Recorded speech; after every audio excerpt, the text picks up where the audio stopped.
This is Lewis Hart for Boxing Social in association with Empire Fight Store and William Hill. Delighted today to be joined with Don Charles, the mastermind behind Daniel Dubois on next Saturday. Other than that, how are you, mate? How are we feeling? I'm feeling great. I like the word, the title mastermind, but I will only be mastermind when we pull it off, not before. Definitely. Well, it's a massive fight for Daniel Dubois next Saturday, taking on a big challenge in Oleksandr Usyk in his sort of technical back garden. Your first fight with him. So how did this first link up come about? And when your first task is to dethrone someone like Usyk, how do you go about doing that and preparing for that? Wow. First question, how did it come about? It came about, it just fell out of the sky from the universe, and I'm a strong trust believer in the universe. You know, when things are written by the Almighty, the Most High, then that's how things happen. There was no warning, there was no lead up to it. It just happened, and we're here. Well, as I was saying there, with it being your first fight with Daniel, how do you prepare for something like that on a mental basis? Yeah, I mean, look, you know, it was a shock to everybody, including myself, in the sense that to be thrusted into your first fight with your new charge, to fight against a guy who's a unified world champion, guy who's a masterful boxer, to some degree could be called a genius in what he does. Yeah, it's a daunting task, isn't it? It's a daunting affair. But guess what?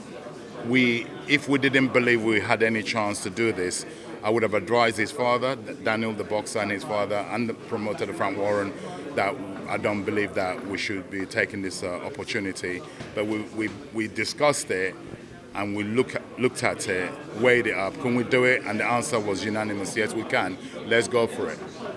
And you putting that belief in Daniel, where, you know, I'm sure he doesn't take no notice of it, but he'll read things and people will come out and saying about his chance in the fight. So how important is that, you know, as a training camp, you put belief in him, thinking that, you know, and he put belief in himself that, you know, although this is a big task, we're 100% ready and we can do this.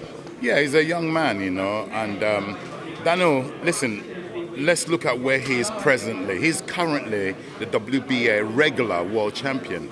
Right, you can only do that if you have belief, which he has belief in himself as a fighter, as a person. Hence why he's in the position he is.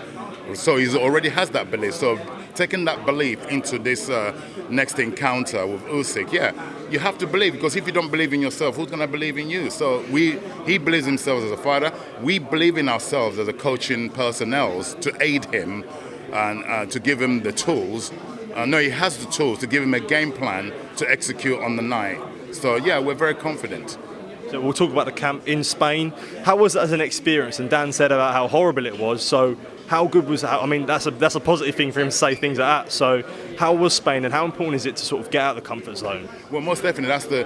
From my experience over the years. So once this fight was thrusted upon us, my initial thinking was to take Daniel out of his comfort zone immediately.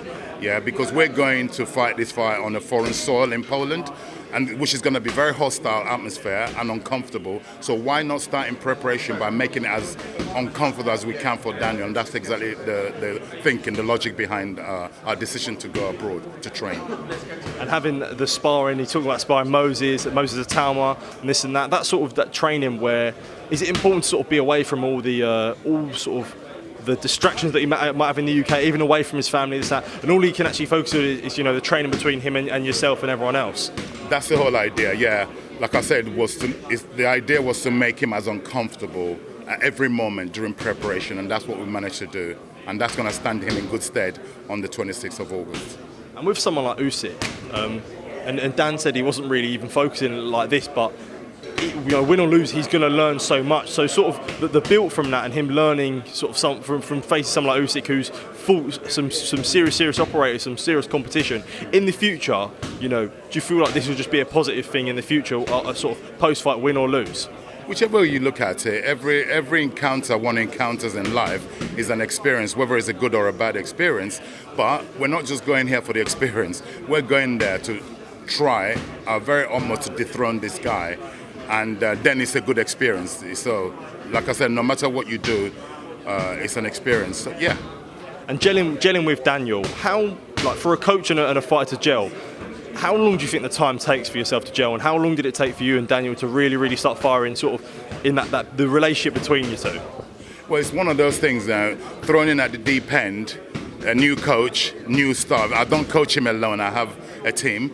So it's a new environment, new coaches.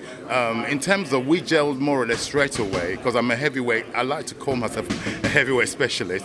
So, you know, and I'm a natural father because I have a son.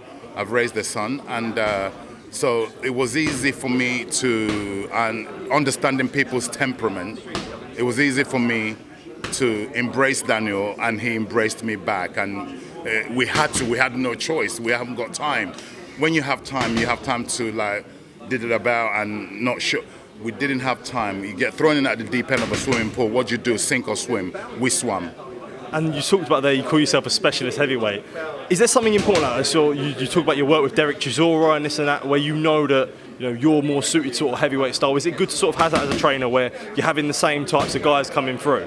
Yeah, most definitely. There is a difference from training a heavyweight to training a different weight category fighters. I'm a 130 kilo man, so therefore, as much as it's technical, you have to teach the technical aspects of boxing. It's also the physical side of boxing, which I happen to present a lot of that. So, yeah, I have those diversity in the sense I'm a heavyweight. When I boxed as an amateur, I was also a heavyweight. So I understand heavyweights, how they should move and what they should be doing. So yeah, I find it very comfortable to do that. So yeah, I'm just going to move this back there. And another thing with Daniel is building the confidence back up again to have another crack at another shot at the top level. How important is it that the confidence now that he has, that he's sort of worked his way back up, he's built up his confidence now where he has another shot at the world level?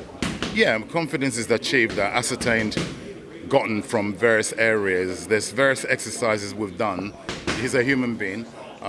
There's various exercises we've done to build his confidence and support him, and he trusts in the team. And yeah, like I said, he's a very confident young man. 100%. Just as we finish off, how does it end on August 26th? Capital K, capital O in our favour. It has to, because we're not delusional, where we're going to a foreign land to rely, if this fight goes the distance, to rely on referees and judges. No, we're not going to take that chance. Don, thank you for your time. Always appreciate it, and all the best next week.